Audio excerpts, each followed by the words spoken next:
एक गांव में भोला नाम का एक गरीब ब्राह्मण रहता था। उसे शास्त्रों का बहुत ज्ञान था। उसके पास गांव का कोई व्यक्ति कुछ पूछने आता था तो वो उसकी परेशानी का उपाय बता देता था। एक दिन उसकी पत्नी रवीना ने कहा, रवीना, सुनो जी, आप जो सबको उपाय बताते रहते हो, ये सब लोगों को मूर्ख बनाते हो या इन सब में कोई सच्चाई भी है? बोला, तुम मेरी धर्म पत्नी होकर मेरी शिक्षा पर प्रश्न चिन्ह लगा रही हो। मेरी बात कभी झूठी नहीं होती। रवीना, तो फिर अपने लिए कोई उपाय क्यों नहीं करते? तुम्हें दिखाई नहीं दे रहा हम कितने गरीब है? बोला, अमीरी गरीबी की माया तो मेरे श्री हरि जाने, लेकिन एक बात है, उन्होंने आज तक हमें भूखा सोने नहीं दिया। रवीना, एक दिन ऐसा भी आएगा कि गांव में आपको कोई नहीं पूछेगा, तब भूखा ही सोना पड़ेगा। इसी तरह भोला भगवान विष्णु की भक्ति में लीन रहकर गुजर बसर कर रहा था। तभी एक दिन उसके पास एक सेठ जी आए। उन्होंने कहा, सेठ जी, भोला, मेरे पास बहुत पैसा है लेकिन सुख भोगने के लिए संतान नहीं है। मेरा क्या कसूर है जो मुझे संतान का सुख प्राप्त नहीं हो रहा है? भोला, सेठ जी, आपके पिछले जन्म के कर्मों के कारण आपके घर में संतान नहीं है। पिछले जन्म में आप एक शिकारी थे। आपने एक चिड़िया को मार दिया था। वो अपने बच्चों के लिए दाना लेने गई थी, जिससे उसके बच्चे भूख से तड़पकर मर गए थे। इसी कारण इस जन्म में आपको संतान का सुख नहीं मिल पाया है। सेठ जी, पंडित जी, कोई तो उपाय होगा।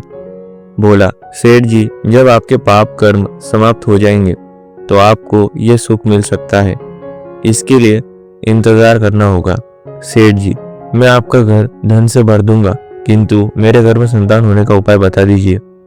ये सुनकर भोला को गुस्सा आ गया। उसने कहा, भोला, तुम मुझे धन से खरीदना चाहते हो? चले जाओ यहाँ से। उसके जाने के बाद रवीना ने कहा, रवीना, जब वो सेठ धन देने को तैयार था तो तुम्हें क्या हो गया था? उसे उल्टा सीधा कुछ भी उपाय बता देते। बोला, श्री हरि विष्णु का भक्त हूँ, झूठ बोलकर पाप की कमाई नहीं कर सकता। यदि तुम्हें मेरे साथ रहना है तो रहो, नहीं तो चली जाओ यहाँ से।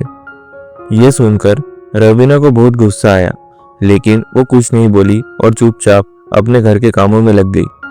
जिस दिन से वे सेठ जी गए, उस दिन से गांव वालों ने भोला के पास आना बंद कर दिया, क्योंकि सेठ जी ने पूरे गांव में जाकर कहा कि वो तो लोगों को मूर्ख बनाकर पैसा ढकता है। ऐसी बातों को सुनकर गांव वाले भोला का विरोध करने लगे। कुछ समय के बाद भोला और रवीना की भूखे मरने की नौबत आ गई। तब रवीना ने कहा, रवीना, मैंने तुम्हें कितना समझाया, लेकिन तुम तो अपने विष्णु भगवान के चक्कर में पड़े रहे। अब जब हम जिंदा ही नहीं रहेंगे तो भगवान जी की पूजा कैसे करोगे? कुछ और दिन बीत गए। अब दोनों से उठना बैठना भी नहीं हो पा रहा था। वे दोनों अपने घर में लेटे हुए थे। रवीना, लगता है मरने का समय आ गया है। भोला, मुझे तो लगता है भगवान से मिलने का समय आ गया है। तू भी आखिरी समय में भगवान श्री हरि का ध्यान कर ले।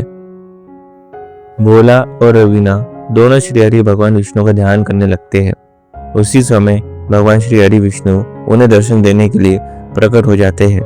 भोला, भगवान, अब तो हमारे अंदर इतनी भी हिम्मत नहीं कि आपके श्री चरणों में प्रणाम कर सके।